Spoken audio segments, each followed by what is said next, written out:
الحمد لله رب العالمين والصلاة والسلام على سيدنا وحبيبنا محمد وعلى آله وأصحابه أجمعين. ئیمانداران و خواناسانی زۆر بەڕێز، لە یەکەم وتاری مانگی پڕبەرەکەتی ڕەمەزانی ئەم ساڵدا بە خزمەتتان گەیشتینەوە. بەداخەوە نەمانتوانی ڕوبەڕوو لە ماڵی خوای پەروەردگاردا وەکو جاران بە بینینی دەم و چاوی گەشی جەنابتان و دوعا بە خێرەکانتان وتاری جومعە باشتر پێشکەش بکەین، بەڵام نامانەوێت هەرگیز لە یەکدا ببڕین.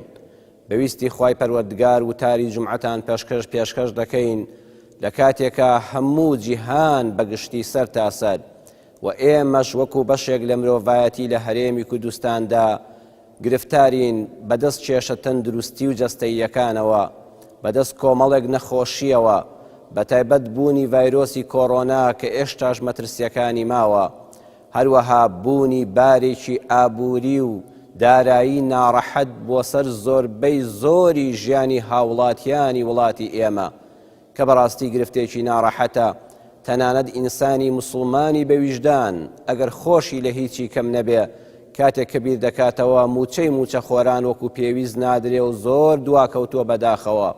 کاتێک خەڵکێکی زۆر زیانمەند بوون لە نەکردنەوەی بازاڕ و زۆر کەلوپەلیان وەکو پێویست جارێکی تر بۆ نافرۆشێ، ئینسان بەبوونی گرفتی ئابووری خۆی و خەڵکی ناڕەحەت دەبێ. داخستنی مزگەوتەکانمان کە بۆ موسڵمان وەکو چۆن ماسی لە ئاودای بڕی بەڕاستی ژیانی نامێنێ. موسڵمانی ڕاستەقینە و ئیمانداری تەواویش کاتێک کە دەبینێ مزگەوت و ماڵی خوا ناتوانێت بچێتە ناویەوە، بەڕاستی ناڕەحەت دەبێ کە الحەمدولله ئێمە بە تەحەداوە مزگەوتمان لێدا نەخراوە، بەڵکو بارودۆخەکەوا دەخوازێ. لەگەڵ داخستنی مزگەوتەکاندا موسڵمانان، ئێمە، جەنابتان هەمومان بە ئەندازەی داخستنی مزگەوتیش ناڕەحەتی دەرونیمان هەیە بە داخستنی خوێندنگا و زانستگا و شوێنە عیلم و معریفەتەکان، هەل لە قۆناغی بنەڕەتی منداڵانەوە تا دەگاتە پەیمانگا و زانکۆکان، کە بەڕاستی ئەوەش وەکو مزگەوت شوێنی بڵاوکردنەوەی زانست و ئەخلاقی بەرز و ڕێنوێنین بۆ خەڵکی. بەڵام هەمیشە لەگەڵ ناڕەحەتیەکاندا خۆشیەکان دێن و هەل لەگەڵ یاهەن یان بەدوایدا دێن. ئێستا ئێمە لەگەڵ ئەو ناڕەحەتیانەشدا سوپاس بۆ خوا لە یەکەم وتاری مانگی پڕبەرەکەتی ڕەمەزاندا، لە یەکەم ڕۆژی ئەم مانگە پڕخێر و بەرەکەتەدا دوو خۆشی ڕووی لە دڵمان کردووە، دوو خۆشوی ڕووی لە ماڵەکانمان کردووە. یەکەمیان هاتنی مانگی پڕخێر و بەرەکەتی ڕەمەزان کە کورد بەڕاستی لە ناو هەموو گەلانی جیهاندا هەر لەگەڵ بیستنی وشەی مانگی پڕبەرەکەتی ڕەمەزان دەرگای ماڵەکانی بۆ دەکاتەوە. لە کۆتاییەکانی مانگی شەعبانەوە خۆی بۆ ئامادە کردووە و چاوەڕێی ئەم ڕۆژە مبارەکەی کردووە. و پاشان خۆشی دووەم الحەمدولله ئەوەیە کە لە ناو هەرێمی کوردستاندا ڤایرۆسی کۆڕۆنا بەرەو کزبوون و کوژانەوە و ئینشاء ئەڵڵا کۆتایی یەکجاریەتی، بە ئومێدی ئەوەی کە لە هەموو سەرزەویدا تەواوی مرۆڤایەتیش موژدەی کۆتایی هاتن و کزبوون و نەمانی ڤایرۆسی کۆڕۆنا ڕابگەێنن. بەڵام بەڕێزان، بۆ ئەوەی ئەم دوو خۆشیەمان، خۆشی مانگی ڕەمەزانمان، خۆشی سەرکەوتن بەسەر ڤایرۆسی کۆڕۆنادا عاقیبەت خێر بێ، بەردەوام بێ، ئامانج بپێکێ، پێم خۆش بوو لە موتارەدا ئاماژە بە چەند خاڵێک بکەم. یەکەمیان، ئایا مانگی پڕبەرەکەتی ڕەمەزان هاتنی مانگەکە و بە ڕۆژووبوونی ئێمەی ئیمانداران و مسڵمانان حکمەتی چییە؟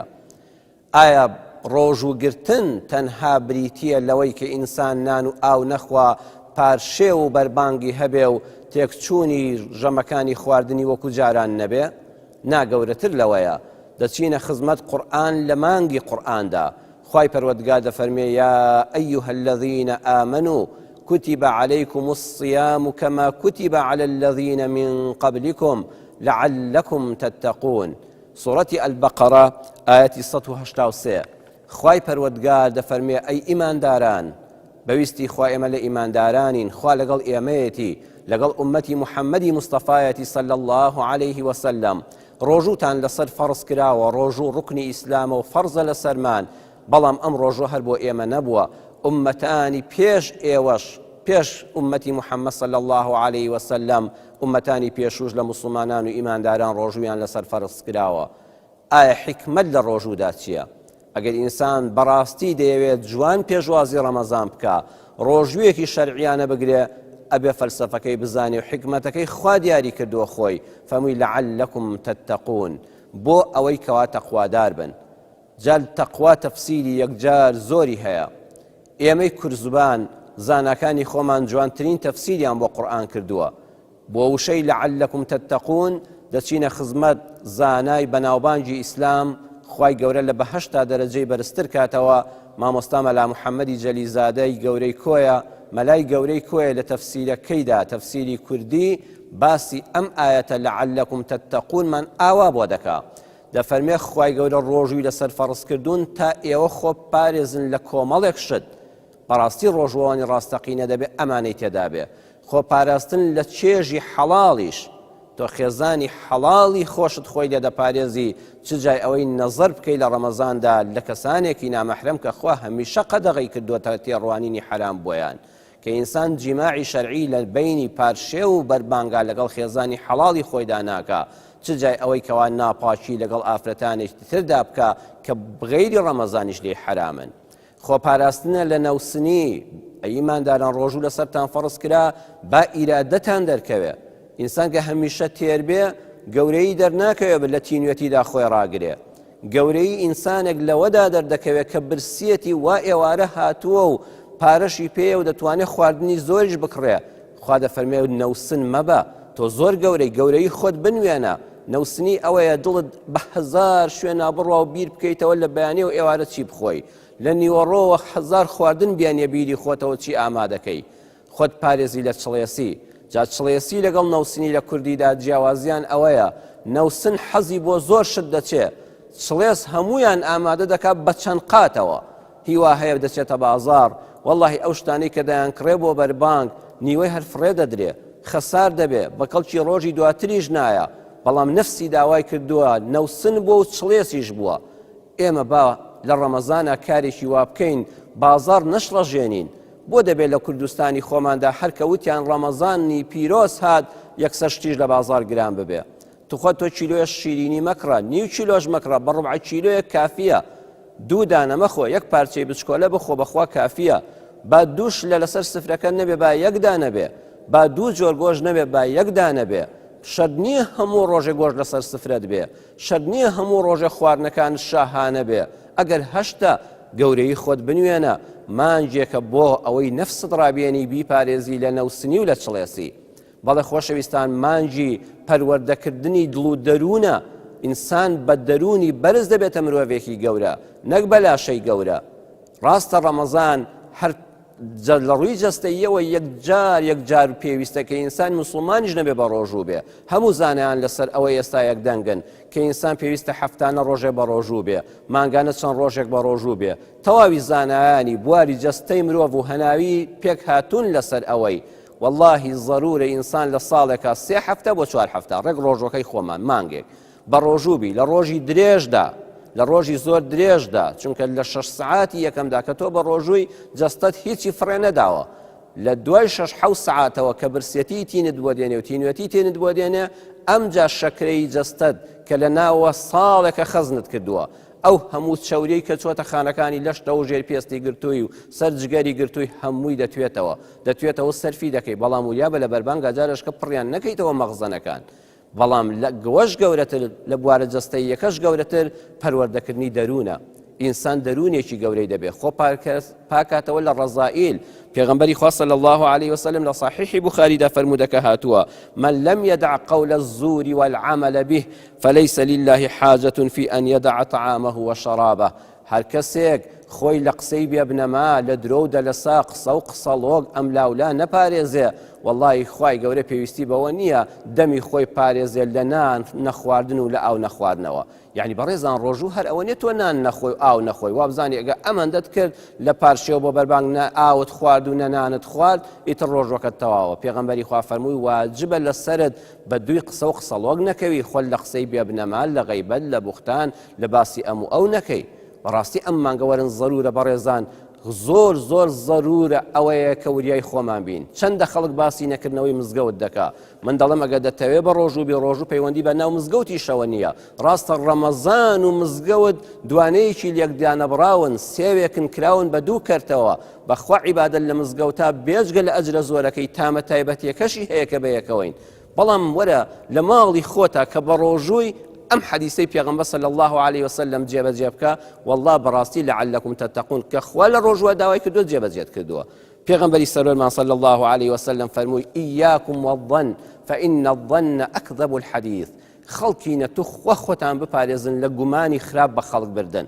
خاڵی یەکەم گومانی خراپ بە خەڵک مەبە، چونکە زۆربەی ئەو گومانانەی بەدڵتا دێن ناڕاستترین قسەن، درۆن، بەدووی درۆ دەکەوی. دووەمیان پێغەمبەری خوا فەرمووی صلی الله علیه وسلم ولا تحسسوا، شوێن خەڵکی مەکەوە، گوێ هەڵمەخە بۆ هەواڵی خەڵک. تەحەسوس ئەوەیە هەواڵەکان خێرن، شەڕ نین. بەدووی هەواڵێک مەکەوە کۆمەڵێ میوان چوونە ماڵی فڵان کەس ئەبێ کچەکەی شووبکایان نا، کوڕەکەی ژن بێنێ، ئەوە دەرچوویان دەرنەچوو، ئەوە سەرکەوتنی بەدەستێنایان نا، ئەو سیارە تازەی لەکوێ بوو، ئەبێ بەچی کڕی بێتی. ئەگەر هەواڵەکان خۆشیشن خۆ ئەمانە عیبەنین، کەسێ شووبکە، کەسێ ژن بێنێ، کەسێ ئۆتۆمبیلەکەی بگۆڕێ، کەسێ خانۆکەی گەورەکە، خۆمانە شتێکی ئاسایین لەسەر کەس نین کابرا دزی نەکردووە. بەڵام تۆی موسڵمان خۆت ڕابێنە لەسەر ئەوەی تەحەسوس بەسەر خەڵکامەکە، گوێ هەڵمەخە. یەکێ تەلەفۆن دەکات 4 مەتر بڕۆ بەولا با گوێ لە قسەکانی نەبێت. تەحەسوس ئەوەیە، با قسەکان خێریش بن، گوێی لێ مەگرە، پەیوەندی بە تۆوە نییە. ولا تجسسوا، بە شوێن عیب و عاری خەڵکی دامەگەڕێن. تەجەسوس لەگەڵ تەحەسوسا فەرقی ئەوەیە تەجەسوس کەسەکە شاردوویەتیەوە، شەرمەزار دەبێ ئەگەر لێی ئاشکرا بێ، پەنا بەخوا خلیسکاوە تووشی گوناهێک بووە.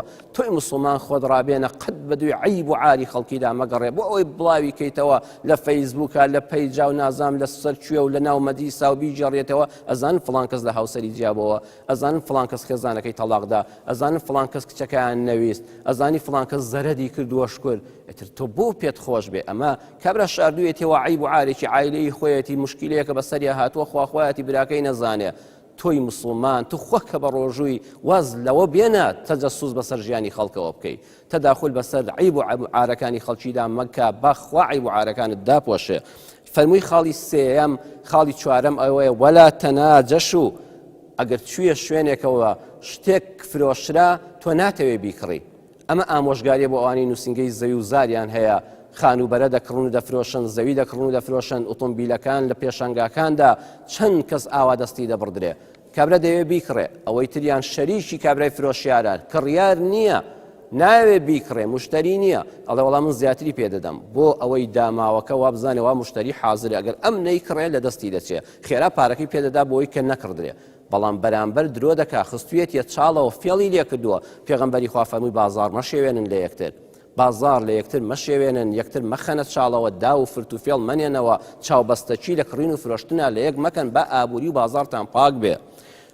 ولا تحاسدوا، حسودی بە یەکتر مەبەن. حسودی ئەوەیە خۆی گەورە خێر و بەرەکەتێکی بە بەرامبەرەکەت بەخشیوە لە ژنێک لە پیاوێک، خۆی گەورە جوانی کردووە، جەستەی ساخ کردووە، عیلم و زانستی پێبەخشیوە، پێگەیەکی کۆمەڵایەتی جوانی هەیە و خەڵک ڕێزی لێ دەگرێ، ماڵ و منداڵێکی بەڕەحمەتی هەیە، دوو هاوسەری بەڕێزن لە ناو یەکترا و ژیانیان خۆشە و ڕێز لە یەکتری دەگرن، منداڵەکانیان ساڵح و بەڕەحمەت و زیرەکن لە مەکتەبە.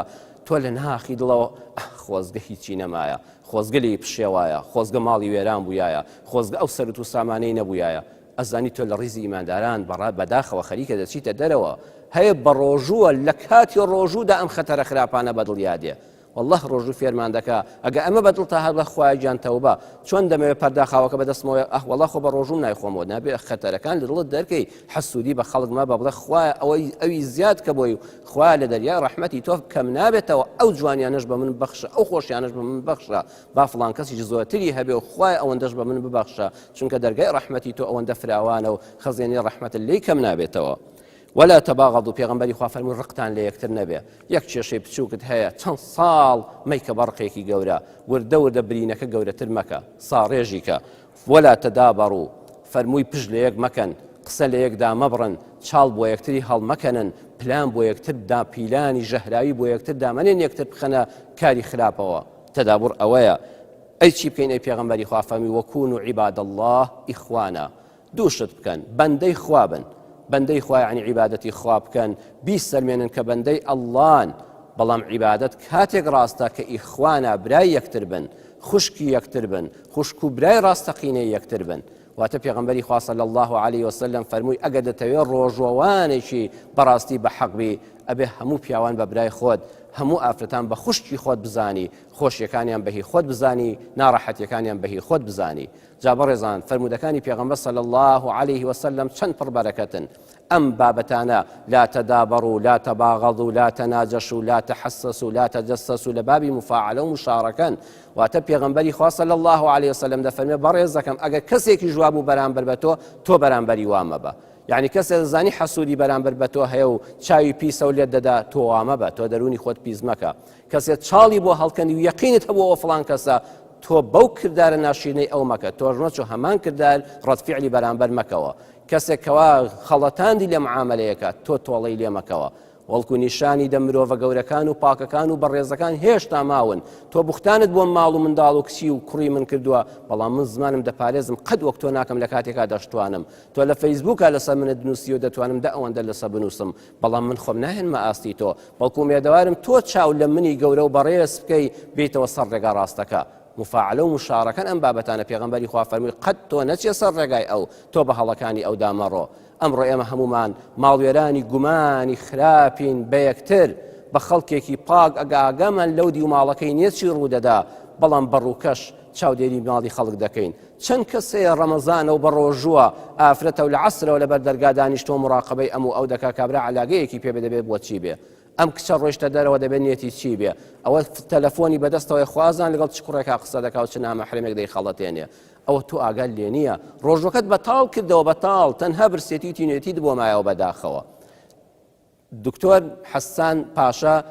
حەسان پاشا لە کتێبی یەکێ لە کتێبە بەڕێزەکانی خۆیدا ئەو کتێبەی باسێکی زۆر جوان لەسەر بەدگومانی دەکا. دکتۆر حەسان شەمسی پاشایەکێکە لە نووسەرەکان کە هەم تەبیبە هەم بانخواز و مەلایەکی گەورەی جیهانی ئیسلامیشە. ئەڵێ ئافرەتێک هەبوو، 3 منداڵی هەبوو، ئافرەتەکە هاوسەری نەمابوو، واتە بێوەژن بوو، لە ڕوخساریشا زۆر جوان بوو وەکو خوشکمان بێ، 3 منداڵی بچووکی هەبوو، منداڵەکانی تازە دەهاتنە دەرەوە دەچوونە مەکتەب. ئەم ئافرەتە ماڵی تازە چوە گەڕەکێکی شار لە دەست خزم و کەسوکاری خراپ ڕای کرد، چوە گەڕەکێکی نوێوە، بەڵام لەوێش خەڵکی لە کۆڵی نەدەبوونەوە. منداڵەکانی بە زۆری لە بەردەمی دەرگاکان و لە کۆڵانەکەدا یاریان دەکرد. دوو پیا و 3 پیاویش هاتوچێ ئەم ماڵیان دەکرد. ئەم ئافرەتە بە زۆری لە ژوورەوە بوو، باشە بۆ منداڵەکانی دەکاتە دەرەوە. قسە و قسەڵۆکی دەوروبەر لێی نەگەڕا، پێیان گوت ئەم ئافرەتە بەخوا دیارە ئەم پیاوانە دەچنە ژوورەوە، ئەم مناڵانەش دەکاتە دەرەوە، خوا پێمان نەگرێ، کوڕە خوا پێت دەگرێ، خوا پێمان نەگرێ دەبێ خەریکی چی بێ، کەس و کاریشی لەم ناوە نییە. بەڵام ڕۆژگار ڕاستیەکان دەردەخا و کەسە پاکەکان دەردەکەون و کەسە بەدگومانەکان ڕیسوا دەبن. وەختێ دەرکەوت ئەم ئافرەتە زۆر نەخۆشە، دەبورێتەوە بورانەوەی لەگەڵا، لەو کاتەکە فێی لێدێ و دەبورێتەوە، ویستێتی ئەم منداڵە بە سەزمانە بێ باوکانە ئەم حاڵەتی دایکیان نەبینن، بەردەوام کردوونیە دەرەوە، با لەم کاتە دایکیان کە کەف لە دەمی دێتە دەرەوە چاوی سپی دەبێ و قژی خۆی دەڕنێتەوە، ئەم منداڵانە بە سەریان نەگرن و تووشی نەخۆشی دەرونی و نەکسەی دەرونی نەبن. ئەوەندە دڵسۆزایەتی دایکایەتی کردووە ناردوونیە دەرەوە. ئەو پیاوەش کە دێ بۆ لای یەکێک لە دکتۆرە چارەسەر سازەکانە چارەسەری دەداتێ، عیلاجی دەکا.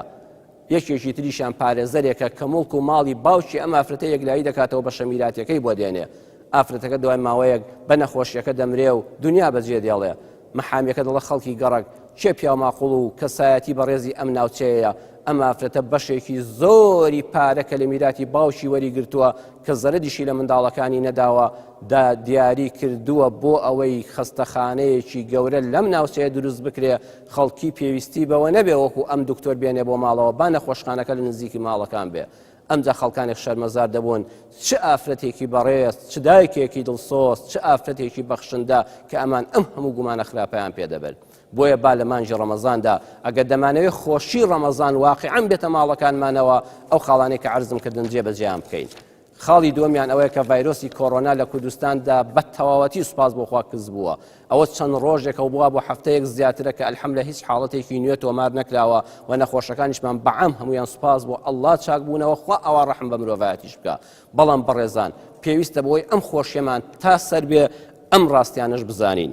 یەکەم ئەم ڤایرۆسە جیهانیە، ئەبێ بەڕێزان متمانە هەبێ وا خەڵک متمانەی بە حکومە نێ و هەرچی بڵێت لە درۆ دەکا بە سیاسیەکان نێ و هەرچی بڵێن دەڵێن ڕاز ناکە کاکە نابێت بڕوامان بە دکتۆرەکان نەبێ ئەو هەموو دکتۆرە موسڵمانە پسپۆڕە ئەهلی مزگەوت و نوێژە هەیە پێت دەڵێ بەڵێ وەڵڵا ڤایرۆسی کۆڕۆنا لە کوردستانیشدا بوونی هەبوو ئەبێ متمانەیان پێ بکەین بەڵام بڵێن خوای حەمد و سەنا بۆ تۆ خوای بەزەیید بە بێدەسەڵاتی و بێدەرەتانی و هەژاری ئەم میلەتە کڵۆڵەدا هاتەوە کە لە کوردستاندا ڤایرۆسەکە لاواز بوو ئەلحەمدولیلا وەکو وڵاتانی تری لێ نەکردین خوای ڕەحم بە ئەوانیش بکەی سوپاسی خوا بە تەقەی خۆشی نابێ سوپاسی خوا بە دەستبەرزکردنەوە بۆ لای ئەڵڵا دەبێ بڵێ خوای حەمد و سەنا بۆ تۆ کە کوردستان بە سەلامەتی ڕزگاری بوو دووەمیان پابەندبوون بە خۆپارێزیەکان خۆپارێزی حەزەرکردن لە توشبوون بە نەخۆشیە گواسراوەکان و هەموو نەخۆشیەکان وەڵڵاهی لەمە دوار زۆر گرنگە خۆشەویستان بەچی چەند خاڵێکتان عرض دەکەم توخوا یەک بە یەک بیگەێنن بە خەڵکانی تروشی خۆشتان التیزامی پێوە بکەن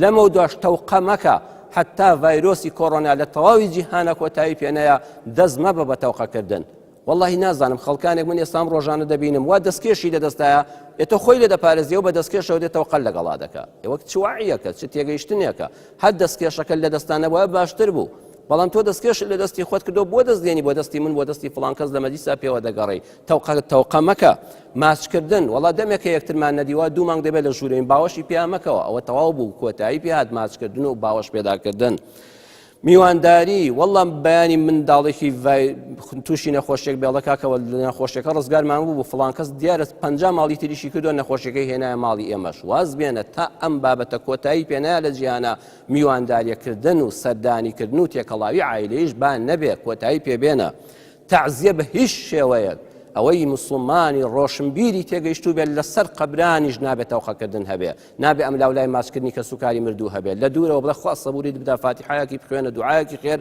نوێژی جەنازە و سەر قەبرانەکە لە ماڵەوە ئەگەر کەسێکی تێگەیشتو بی ناچێەوە بە تەعزیە جارێکتر شەکرا و خواردنەوە و مەجلیسی ژنمارەکردن دەبێت ژیان دەست پێ بکاتەوە بنوێ بکرێتەوە بەڵام جارێککە خەڵکی لە خۆت کۆمەکەوە کەس گلەی لێ ناکە سێ چوار کەس بەبێت تەوقەکردن و ماچکردن و شەک شیرینی خواردنێکی تایبەت پاکە دەشیرینی بدرێ بە هەدیە بە هەر کەسێکیان بە چوار کەس ژنمارەکردن و شەکرا خواردنەوە کۆتایی پێبێنە و هۆڵی قەڵەباڵغی بەڕێزان نابێت دروست بکرێ بەڕێزان خۆشەویستان بازارکردن بۆ ضرورەتە هیوا هەیە بەس بازار قەڵەباڵغ دەکا بەیانیان سەرێکی بازار دەدا و ئێوارانیش سەرێکی لێدا و هیچیشی ناوێ ئەگە سێ چوار ئیش بەیەکەوە کۆنەکەیتەوە جارێک مەچۆ بۆ بازار سێ چوار ئیش لە ماڵەوە دیاری بکە پێداویستەکان بنووسە بڕۆ بە کەمترین ماوە بیکڕە بە کەمترین ماوە لە بازار دەرچۆ هەوڵ بدە قەرەباڵغی لە دوکان و بازارە دروست مەکە ئەرکێکی ئەخلاقی و مسلمانەتی سەرشانمانە لەم قۆناغەدا کە خوا ڕەحمی پێکردن ڤایرۆسەکە خەریکە کۆتایی پێدێ باز زیندوی نەکەینەوە شتێکی زانستی و بەڵگەنەویستە ڤایرۆس تەنها یەک کەسی پێویستە یەک کەسی نەخۆش بچێتە مزگەوتێکەوە بچێتە مەکتەبێکەوە بچێتە مارکێتێکەوە بچێتە مۆڵ و بازاڕێکەوە تەنها یەک کەس واللهی بە سەدان خەڵک توش دەکا کە شەپۆلەکەش هاتەوە ئەم جارە بەرگەی ناگرین ئەم جارە سەلامەت دەرچوین تکاتان لێ دەکەم ئەم خاڵانە وەکو دین و وەکو ڕەمەزان و ڕۆژوو وەرگرن تەوقا باوەشکردن تەعزیەکردن شەکرا خواردنەوە قەڵەباڵغی بەبێ هۆچوونە بازار زۆرمانەوە لە بازار بەبێ هۆ ئەمانە ترکن ئەمانە بە واجبێکی دینی بزانن سێمیان منیش دڵم لەگەڵ جەنابتانەیە خۆزگە تەراویح و مزگەوت بکرایە بەڵام مادام دکتۆرە بەڕێزەکان پسپۆڕانی بواری تەندروستی کە ئەو دکتۆران وەڵڵا وەکو من و تۆ نوێش خوێنن ئەهلی قورئان خوێنن ئەهلی مزگەوت و جومعە و جەماعەتن بەڵام دیارە خۆیان دەزانن بابەتێک هەیە ئێمە نەلی ژنەی فتوین نە بەرپرسی تەندروستین نە بەرپرسی ئەوقافین من و تۆ گوناهمان ناگاتێ پابەندین بە ڕێنماییەکان ئەگەر پێکابێتیان خوا پاداشتیان داتەوە ئەگەر نیان پێکاوێ خوالیان ببوورێ خوا بیان هێنێتەوە سەر ڕێگای ڕاست و ئەم بابەتەش تێدەپەڕێ و مزگەوتیش بە ئیزنی خوا دەکرێتەوە تەراویحیش دەکرێت بەڵام باجارە سەبر بگرین ئەگەر تەراویحت بۆ ناکرێت لە مزگەوتە بەڕێزان پێغەمبەری خوا صلی الله علیه وسلم لە بوخاری و موسلیمە هاتووە لە هەموو ژیانیا سێ شەو تەراویحی لە مزگەوت کردووە لە زمانی ئیمامی ئەبوو بەکر خەڵک تاک لە مزگەوت کردوێتی ئەوەی تری لە ماڵەوە کردوێتی ئیمامی عومەر کردی بە جەماعەت و ئەم دەستورە جوانەی دایەنە دەی با بگەڕێنەوە سەر ئەسڵەکە بام ماڵەکانمان بکەینەوە بە مزگەوتێکی بچکۆلانە لەگەڵ ژن و منداڵەکەی خۆدا خەڵکی گەڕەکیش کۆمەکەوانە قەڵەباڵغی دیسان دروستکەیتەوانێ وەڵڵا یەک کەس نەخۆش بێڵەن فڵان کەس داننیشت و ئیسلامیشی پێناشرین مەکە بەس ژن و منداڵەکەی خۆت مزگەوتێکی بچکۆلانە لە ژوورەکەی خۆتا لە هۆڵەکەی خۆتا دروستکە و نوێژی عیشا و تەراویح و ئەوانە بکە بەویستی خوای گەورە لە مەوعیزە و وتاریشدا نابڕێی. ئێمە وەکو مزگەوتی ڕێگای بەهەشت هەموو شەوانێک لە پەیجی مزگەوتی ڕێگای بەهەشتەوە ئینشاءالله لە زنجیرە باسی ڕۆشنتردا لە خزمەتتانداین. لەم شەوەوە بەویستی خوا چاوەڕێ بن لە ئاڵلقەکانی زنجیرە باسی ڕۆشنتردا هەندێک شتی جوان پێشکەش دەکەین کە ئارامی بەدڵ و دەروونمان ببەخشێ کە زەخیرەیەک بێ بووە توێ شەبەرەی قیامەتمان و ڕێگا ڕۆشنی دنیا و قیامەتمان بێ. یا ربی خوای پەروەردگار داوا لێ دەکەم بە گەورەی خۆت ئەم مانگە پیرۆزەمان لێ پیرۆزترکەی بە ڕەحمی خۆت عیبادەت و تاعەتی ئێمە و هەموو مرۆڤایەتی قبوڵکەی. یا ربی خوای پەروەردگار ئەم مانگی ڕەمەزانە بێتە سەرەتایەک وەکو خۆش هات بەسەرماندا ومێدەوارم کە ئینشاءالله لە کۆتاییشدا هەموو ناخۆشیەکانیش کۆتایی پێدێنێ. دەرگای مزگەوتەکانمان بۆ بکەیتەوە یا ئەڵڵا بە لەش ساغی بە تێر و تەسەلی بە ڕزق و ڕۆزێکی فراوان. یا ربی خوا لەش ساغمان کەی تەندروستمان کەی دڵمان خۆشکەی دەرگای خوێندنگاکان هەل لە بنەڕەتیەوە تا زانکۆ لە نزیکترین کاتە خوا بە سەلامەتی بکرێنەوە. یا ربی خوا ئەوەی نەخۆشە لەم مانگی پڕبەرەکەتی ڕەمەزان و سەرەتای ڕەمەزانە شیفای بەخێری بۆ بنێری. یا ربی خوا ڕەحم بەسەر جەم مرۆڤایەتیش بکەی ڤایرۆسی کۆڕۆنا بۆ هەتا لە ناومان لاچێ و نەخۆشیێکی ئاوا کاتەوە مرۆڤایەتی کە ئەم ناڕەحەتیە گەورانە بەسەرماندا بێنێ و مرۆڤایەتی پێوەی بناڵێنێ. خوای ئەرحەم الراحمین تۆ بە بەزەیترینی بە بەزەیانی هاناو هاوارمان بۆ تۆیە بێ بە هاناو هاوارمانە و ڕزگارمان کەی. ئامین ئامین والحەمد لله رب العالمین.